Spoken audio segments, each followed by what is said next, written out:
Good evening. This is All India Radio. I'm Anubha Rohatgi and with me is Aditi Lumba with the evening news.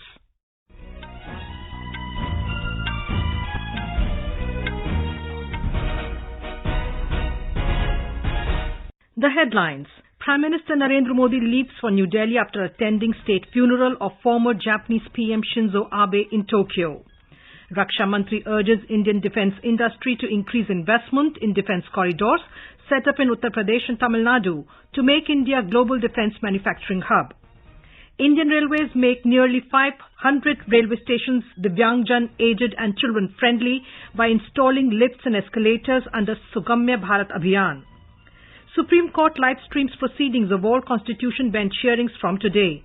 Apex Court refuses to stop Election Commission of India from deciding claim of Eknath Shinde Group as the real Shiv Sena. Simplification of labour laws to go a long way in making India vibrant, says Education Minister Dharmendra Pradhan. Law enforcement agencies conduct nationwide raids at Popular Front of India establishments. Legendary actor Asha Parekh to be honoured with Dada Saheb Phalke Award.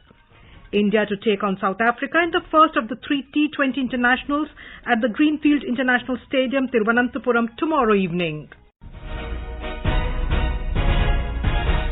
Prime Minister Narendra Modi has left for New Delhi after attending the state funeral of former Japanese Prime Minister Shinzo Abe in Tokyo. Mr. Modi paid floral tributes to late Shinzo Abe at the Nippon Budokan in Tokyo. After participating in the state funeral, the Prime Minister met with the spouse of Shinzo Abe, Mrs. Aki Abe, at Akasaka Palace. The Prime Minister recalled his fond memories of Shinzo Abe and conveyed his heartfelt condolences on the tragic loss. Remembering Shinzo Abe, the Prime Minister said he was a great leader and a phenomenal individual who always believed in India-Japan friendship. Prime Minister Narendra Modi also held a bilateral meeting with Prime Minister of Japan, Fumio Kishida. Mr. Modi also conveyed his deepest condolences to Mr. Kishida on the demise of Shinzo Abe. During the meeting, the Prime Minister also mentioned the contributions of Shinzo Abe in strengthening India-Japan partnership, as well as in conceptualizing the vision of a free, open and inclusive Indo-Pacific region. The two leaders had a productive exchange of views on further deepening bilateral relations. They also discussed a number of regional and global issues. The leaders expressed their commitment for strengthening the India-Japan Special Strategic and Global Partnership.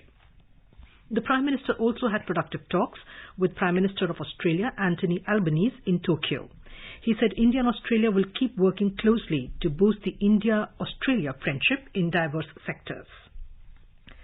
President Draupadi Murmu inaugurated the Integrated Cryogenic Engine Manufacturing Facility of Hindustan Aeronautics Limited, HAL, and laid the foundation stone of South Zone Institute of Virology in Bengaluru today. Speaking on the occasion, the President said India is the sixth nation in the world with the capability of manufacturing cryogenic engines within the country. The cryogenic engine is utilized by the ISRO in its satellite launch vehicles. The President hailed the role of ISRO and HAL in making India Atmanirbhar. She called upon the scientific fraternity to utilize the Amrit Kal to make India a developed nation by 2047, when the country celebrates the centenary of its independence. She said former President, late APJ Abdul Kalam, showed the nation a way to be self-reliant by developing coronary stents within the country. The spirit of indigenization, which was pursued by Dr. Kalam, has a great positive impact on our society. The hard work and research pursued by our scientists can save the lives of many people. I urge the scientist community of India to pursue the path of social responsibility. Recently, we faced a major threat in the form of COVID pandemic, but the resilience and extraordinary effort our doctors and scientists help us deal with the crisis. Our response to the pandemic has been appreciated everywhere. We launched the biggest vaccination drive in human history. Raksha Mantri Rajnath Singh has called upon the Indian defence industry to identify and manufacture state-of-the-art, cost-effective products and technologies to realize the vision of a new India. He said this will not only cater to the needs of the country, but also fulfill international requirements. Mr. Singh was addressing the 5th annual session of Society of Indian Defence Manufacturers in New Delhi today. He said the government is constantly working towards bolstering all the dimensions of national security to take the country to greater heights. Mr. Singh said 7 to 8 years ago, the country's defence exports were not even 1,000 crore rupees, which has now crossed to 13,000 crore. The Raksha Mantri also pointed out that the constantly evolving global scenario has led to an increase in the demand for military equipment across the world. With countries focusing on bolstering their security systems, he urged the industries to take advantage of this current golden period of the Indian defence sector, exhorting them to further enhance their participation through increased investment in the 2 defence corridors set up in Uttar Pradesh and Tamil Nadu, with the aim to achieve the vision of Atmanirbhar Bharat. The minister said only a secure and strong nation can achieve the heights of success. He said the government is also focusing on national security and economic prosperity to make India one of the strongest countries in the world. The Defence Research and Development Organization, DRDO, today conducted 2 successful test flights of Very Short-Range Air Defence System missile today. The test flights were conducted at the Integrated Test Range in Chandipur, Odisha. The Ministry of Defence said Very Short Range Air Defence System is a man-portable air defence system, MPADS, designed and developed by DRDO in collaboration with Indian industry partners. The missile is designed to neutralize low-altitude aerial threats at short ranges. The design of the missile, including launcher, has been highly optimized to ensure easy portability. Raksha Mantri Rajnath Singh has complimented and appreciated the efforts of DRDO and industry partners. He said the new missile, equipped with modern technologies, will give further technological boost for the armed forces. Chairman of DRDO, Dr. Samir V. Kamath, congratulated the entire team for his tremendous success. The Science and Technology Minister, Dr. Jitendra Singh, has said that India will support BRICS efforts in developing innovative and inclusive solutions to promote sustainable development. Addressing the 10th BRICS meet of Science and Technology Ministers through virtual mode today, he called for a joint fight against common challenges. Dr. Singh underlined the importance of science, technology and innovation in bringing together the researchers to tackle new and emerging challenges. The minister said in the last 8 years, the government's expenditure on research and development has almost doubled. Indian Railways has made nearly 500 railway stations Divyangjan, aged and children friendly by installing the lifts and escalators at railway stations across the country under the Sugamya Bharat Abhiyan. Indian Railways has been consistently trying to improve passenger amenities at various stations. It said provision of escalators and lifts at the railway stations is a necessity in view of the ever-increasing passenger volumes. Such amenities would facilitate improvement at exit and entry of passengers at stations. The Supreme Court for the first time began live streaming its Constitution Bench proceedings today. 4 years ago on this day, the then Chief Justice of India, Deepak Misra, has delivered the landmark judgment on the live telecast on webcast of important proceedings in matters of constitutional importance, saying sunlight is the best disinfectant. The proceedings can be accessed at webcast.gov.in/Sindhya, said an official. Yesterday, a bench headed by Chief Justice Uday Umesh Lalit said the top court will soon have its own platform to live stream its proceedings instead of having to use YouTube. In a unanimous decision taken at a recent full court meeting headed by the CJI, the Apex Court decided to live stream proceedings of all Constitution Bench hearings from today. The cases before the Constitution Benches today were pleas challenging the Centre's decision to grant 10% quota for the EWS category in admissions and jobs, the Maharashtra political crisis, and the control of administrative services in Delhi. A Constitution Bench of the Supreme Court reserved judgment on a batch of petitions challenging the 103rd Constitutional Amendment, which introduced a 10% reservation for economically weaker sections in education and public employment. In another significant hearing, the Apex Court also refused to stop the Election Commission of India from deciding the claim of Eknath Shinde Group as a real Shiv Sena. Another Constitution Bench of the court dismissed the application for stay filed by Uddhav Thackeray Group after a day-long hearing. Education Minister Dharmendra Pradhan has said that simplification of labour laws would help in making the country's workforce more vibrant and productive. He stressed that a more productive workforce will help the economy. He was speaking at the 13th FICCI Global Skills Summit 2022 on the theme of education to employability, making it happen in New Delhi today. Highlighting the importance of the country's demographic dividend, the minister said education and skills have to play an important role in converting the country's demographic dividend into a transformative powerhouse. The active vacancies on the National Career Service NCS portal have reached an all-time high of over 4,82,000, indicating a boost in employment in the country. Prime Minister Narendra Modi launched the NCS portal in July 2015. The cumulative number of vacancies mobilized over the NCS portal since inception is more than 1 crore 9 lakh. The portal is a job platform providing a variety of employment services aimed at helping qualified job seekers to connect with potential employers for finding suitable employment. The Labour and Employment Ministry said the top 5 contributing sectors are finance and insurance, operations and support, food service and catering, health sector, and IT and communication. The fisheries sector is witnessing robust growth in the country. This sector continues to be among the fastest growing agriculture-allied sector. The fisheries sector has exhibited an average annual growth of 10.87% since 2014-15. The fish production reached an all-time high of 161.87 lakh tons during 2021-22. Union Minister of Tribal Affairs Arjun Munda today flagged off a special train from Hatia railway station in Ranchi to Hosur in Tamil Nadu. The special train carried first batch of 822 girls under the recruitment drive jointly organized by the Ministry of Tribal Affairs and Tata Electronics Limited. Total 1,898 girls were shortlisted through a written examination conducted by the ministry from the tribal dominant areas of Khunti, Simdega and Saraikela Kharsavan districts of Jharkhand. Mr. Munda said that the girls have got the employment opportunity along with skill development which would help them in securing a better livelihood.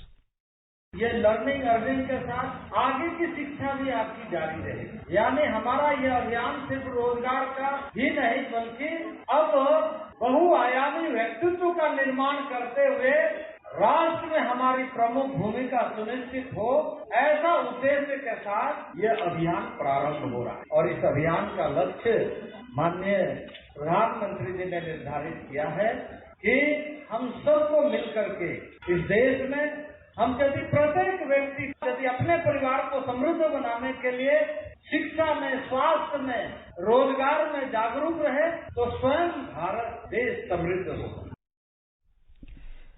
You're listening to the evening news on All India Radio. A reminder of the headlines before we move on. Prime Minister Narendra Modi leaves for New Delhi after attending the state funeral of former Japanese Prime Minister Shinzo Abe in Tokyo.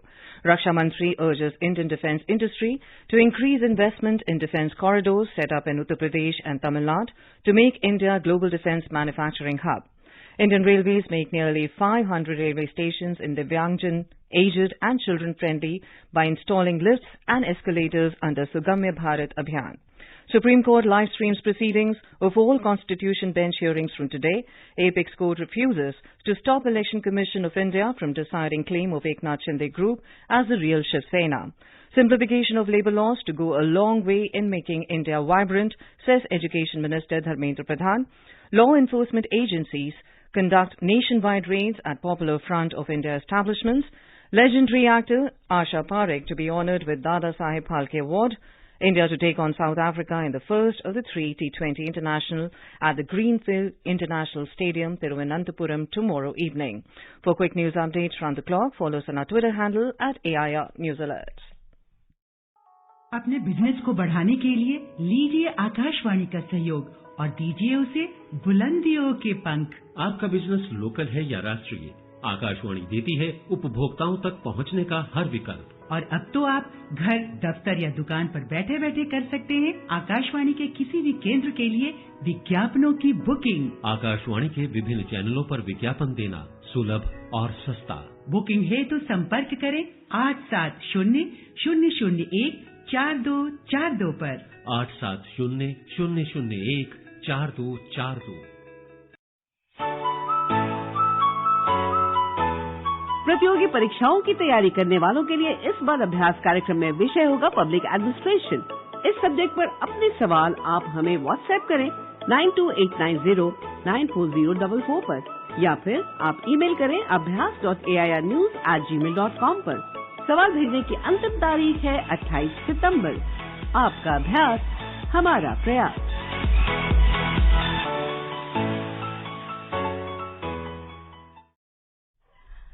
Welcome back to the evening news.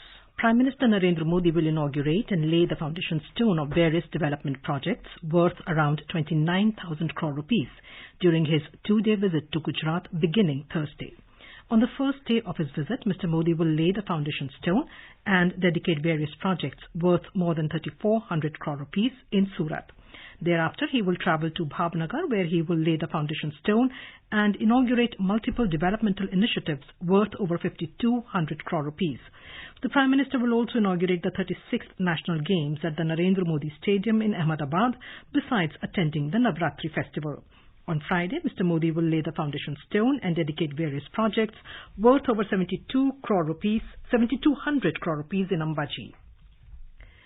The Kerala State Road Transport Corporation, KSRTC, today filed an impleading petition in the Kerala High Court seeking a directive to the Popular Front of India PFI to pay 5 crore 6 lakh rupees as compensation for the damage caused during the recent hartal in the state.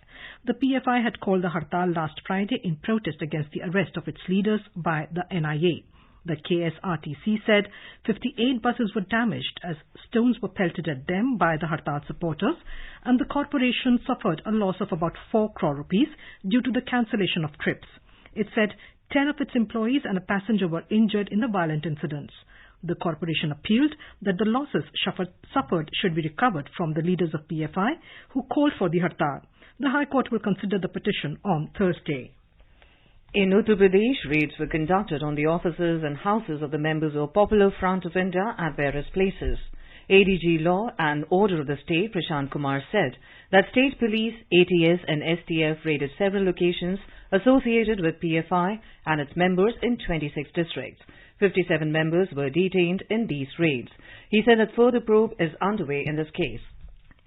Jammu and Kashmir Police Chief Dalbagh Singh has said that police and security forces are on high alert in Jammu and Kashmir, adding because of this alertness, police and security forces have eliminated many terrorists this year. Talking to reporters on the sidelines at a function today, DGP said a top commander of Jaish-e-Mohammed was gunned down yesterday in Kulgam district, and prior to that, 2 Pakistan infiltrators were shot dead in Kupwara border. He said that raids conducted by NIA and other intelligence agencies on PFI should not be politicized. The DGP added those who are indulging in anti-national activities will not be spared. PFI के खिलाफ जो कार्रवाई हो रही है वो अभी level की एजेंसी इसको डील कर रही है, क्योंकि इस वक्त उस एजेंसी की तफ्तीश और बाकी चीजें इनिशियल स्टेज पे हैं। सिक्योरिटी की जितनी भी जरूरतें हैं उस पे डे टू डे सब चीजों पे नजर रख रहे हैं। कल भी एक कामयाब ऑपरेशन कश्मीर में कुलगाम में हुआ जिसमें जैश-ए-मोहम्मद का टेरर कमांडर मारा गया। उससे एक दिन पहले कुपवारा में LC के पास इन्फिल्ट्रेट करते हुए ग्रुप में पाकिस्तान से आने वाले 2 दहशतगर्द मारे गए। हमारी तरफ से जो भी इनपुट अवेलेबल हैं हम लोग उसके मुताबिक कार्रवाई कर रहे हैं और वो कार्रवाई जारी रहेगी। Over the past 75 years since independence, India's largest public service broadcaster, All India Radio, has been the proverbial storyteller for crores of people across the country. All India Radio is celebrating 75 years of freedom with a series, Azad Bharat Ki Baat Akashvani Ke Saath. It showcases the journey of India since independence in various walks of life through the storytelling of All India Radio. In today's episode, we bring you the story of Atmanirbhar Bharat Abhiyan, which aims to promote Indian goods in the global supply chain markets and help the country achieve self-reliance.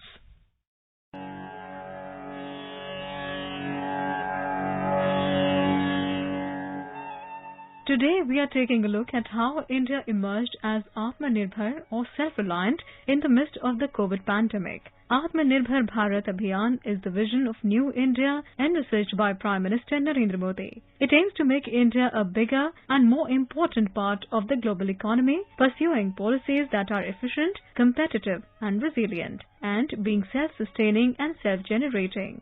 On 12th May 2020, Prime Minister Modi announced a 20 lakh crore special comprehensive economic package to fight the COVID-19 pandemic in the country. Giving a clarion call for Atmanirbhar Bharat Abhiyan, the Prime Minister also outlined 5 pillars of Atmanirbhar Bharat: economy, infrastructure, system, vibrant demography and demand. Bharat की संकल्प शक्ति ऐसी है कि भारत आत्मनिर्भर बन सकता है। साथियों, आत्मनिर्भर भारत की ये भव्य इमारत 5 पिलर्स पर खड़ी हो। पहला पिलर इकोनॉमी, एक ऐसी इकोनॉमी जो इंक्रीमेंटल चेंज नहीं बल्कि क्वांटम जंप लाए। दूसरा पिलर इंफ्रास्ट्रक्चर, एक ऐसा इंफ्रास्ट्रक्चर जो आधुनिक भारत की पहचान बने। तीसरा पिलर हमारी सिस्टम, एक ऐसा सिस्टम जो बीती शताब्दी की रीति नीति नहीं बल्कि 21वीं सदी के सपनों को साकार करने वाली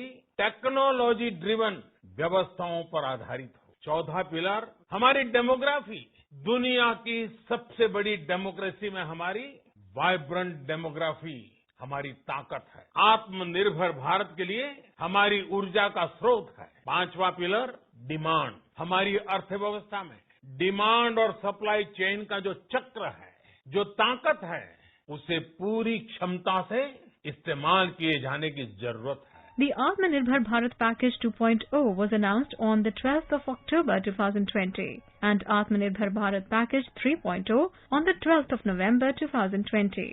Several measures were undertaken by the government under Atmanirbhar Bharat Abhiyan in different sectors, which include reforms for MSME, agriculture, fisheries and food processing sectors. This campaign also focused on reforms for the poor, farmers and migrant workers.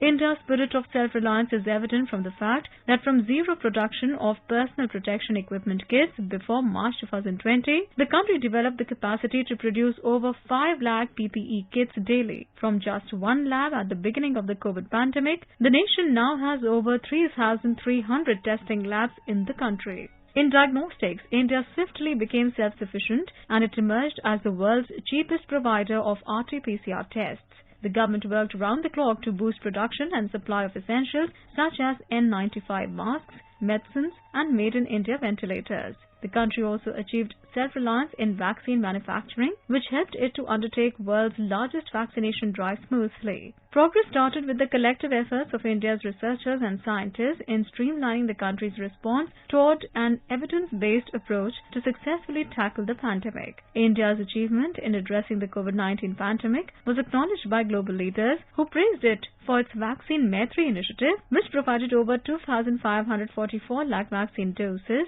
to over 100 countries around the world. The central government over the years has made its flagship Make in India and Atmanirbhar campaigns the focal points of various industrial policies with an aim to lower dependence on imports and to boost local production of high-value goods.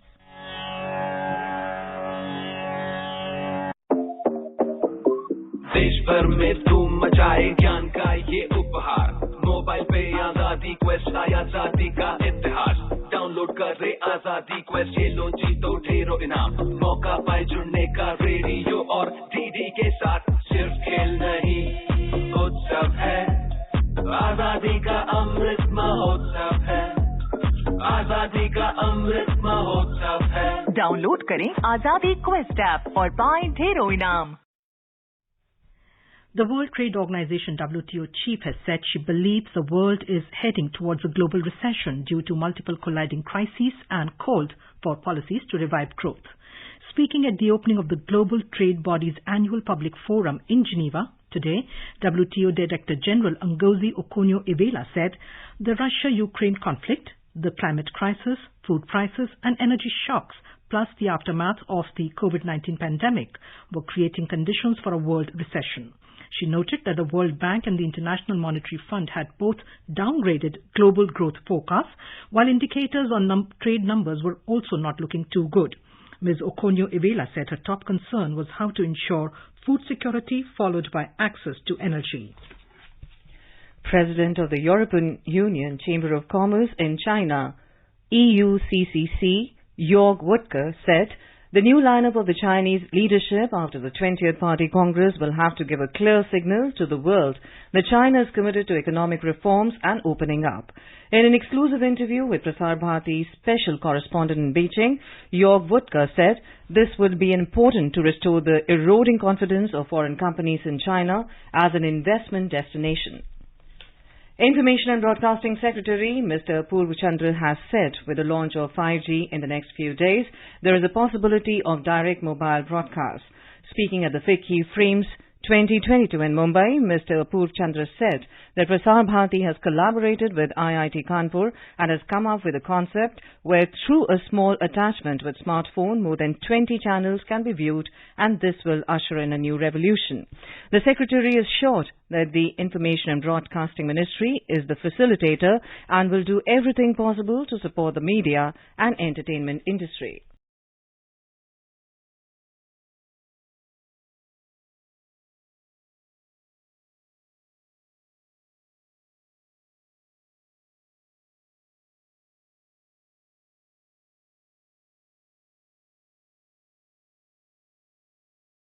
Legendary actress Asha Parekh will be honoured with the Dada Saheb Phalke Award for the year 2020.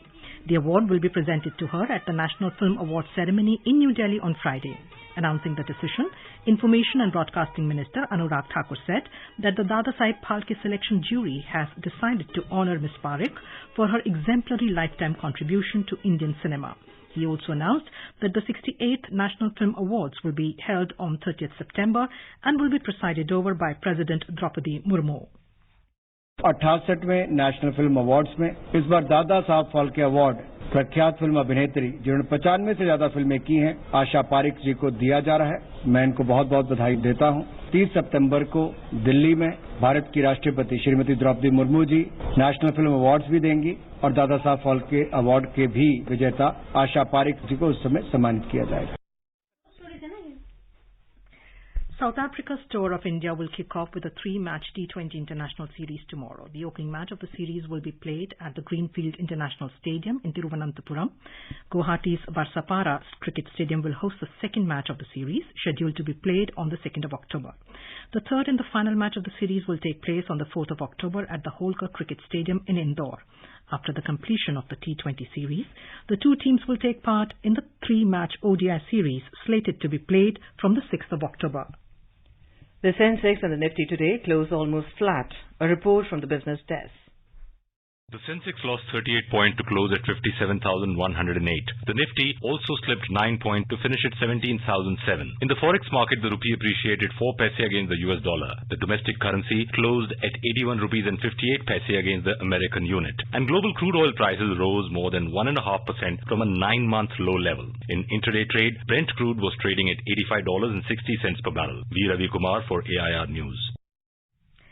And now let us take a look at the weather forecast for tomorrow. National capital Delhi is expected to have partly cloudy sky. The minimum temperature will be 23 degrees Celsius, while the maximum will be around 35 degrees. Mumbai is likely to experience generally cloudy sky with light rain or drizzle. Minimum temperature will be 26 degrees Celsius and the maximum will be around 31 degrees. Kolkata will have partly cloudy sky with possibility of moderate rain or thunder shower. Chennai is expected to have partly cloudy sky with possibility of moderate rain or thunderstorm. Srinagar is expected to have a partly cloudy sky with possibility of rain or thunderstorm or dust storm. Minimum temperature will be 12 degrees Celsius and the maximum will be around 26 degrees. Jammu will have a mainly clear sky becoming partly cloudy towards afternoon or evening. Muzaffarabad will have mainly clear sky becoming partly cloudy towards afternoon or evening. Leh will have partly cloudy sky and Gilgit will have partly cloudy sky. And now, before we end the bulletin, the headlines once again. Prime Minister Narendra Modi leaves for New Delhi after attending the state funeral of former Japanese Prime Minister Shinzo Abe in Tokyo. Raksha Mantri urges Indian defence industry to increase investment in defence corridors set up in Uttar Pradesh and Tamil Nadu to make India a global defence manufacturing hub. Indian Railways make nearly 500 railway stations Divyangjan, aged and children friendly by installing lifts and escalators under the Sugamya Bharat Abhiyan. Supreme Court live streams proceedings of all Constitution Bench hearings from today. Apex Court refuses to stop Election Commission of India from deciding claim of Eknath Shinde Group as a real Shiv Sena. Simplification of labour laws to go a long way in making India vibrant, says Education Minister Dharmendra Pradhan. Law enforcement agencies conduct nationwide raids at Popular Front of India establishments. Legendary actor Asha Parekh to be honoured with the Dada Saheb Phalke Award, and India to take on South Africa in the first of the 3 T20 internationals at the Greenfield International Stadium, Thiruvananthapuram, tomorrow evening. And with that, we end the evening news. Good night.